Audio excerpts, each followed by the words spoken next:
mabuti. Ulitin ko.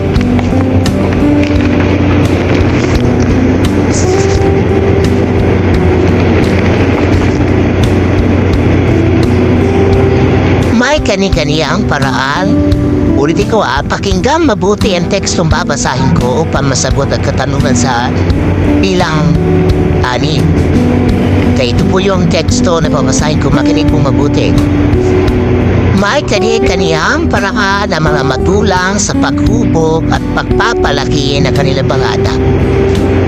May mga magulang na mapagpalayaw at sinusunod ang kapritsyo ng mga anak. May mga mauunawain at inuunawa ang mga problema ng mga anak. Mayroon namang ubot na lipit dumisiplina sa mga anak. Ano ang lagom o buod ng tekstong napakinggan?